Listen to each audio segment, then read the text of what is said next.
पुण्याचं लय फॅड होतं. पोरगा पुण्याला कामाला म्हणले की पोरगी द्यायची. एकतर मी पुण्याला पण कामाला नाही. हा तसंच राहते म्हणलं. मी पुढचा विचार करून म्हणलं आयला काय करावं लय डोक्यात घालायला लागले माझ्या. एक जण इकडून यायचा, तुझं लगीन होणार नाही पुढं.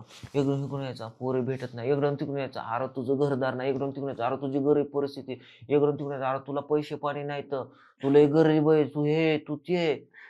हँग करून टाकलं. थांबा म्हणलं, करतो म्हणलं लग्न, पण आता करीत नाही म्हणलं. तिला सांभाळायला कोण नाही ना, मी सांभाळतो म्हणलं. आणा घरी म्हणलं, सांभाळतो तिला. लग्न नको म्हणलं, असंच सांभाळतो.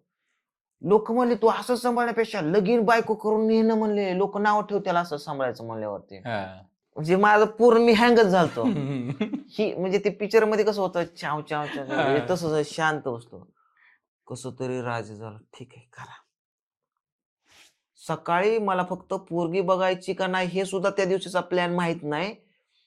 डायरेक्ट लग्नाला तयार, डायरेक्ट लग्नच. कुणालाच माहित नाही. त्याच दिवशी तिथंच 3च तासात बघायला गेल्यापासून तिसऱ्या तासात तर लग्नाची तयारी.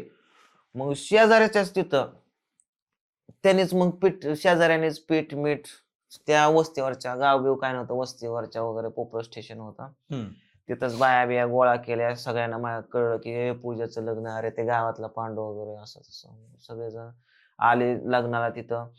मग एक जणांनी बूट दिला शेजाऱ्यानेच लग्नात. दुसऱ्याने मंडवल्या त्याच्या लग्नाच्या बिग्नाच्या, त्या लग्नातल्या होत्या कपाटातल्या काल्या मंडवल्या, टोप बीप. तिसऱ्याने शर्ट दिला.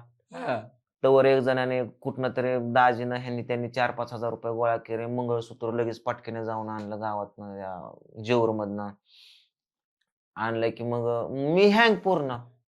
चालू द्या काय होईल ते चालू द्या. हारबीर आणले, लगेच बामण आणला. भेटते लगेच कुठून बाबा लगेच सगळ्या गोष्टी. ज्यांना फोन करणं होईल त्यांना फोन करून बोलून घेतलं शक्य होईल तेवढं. आणि कसं तरी हर हर महादेव केलं. मलाच विश्वास बसला नाही, माझं लग्न झालं. सकाळी मोकळा गेलेलो, संध्याकाळी बायको घेऊन आलो.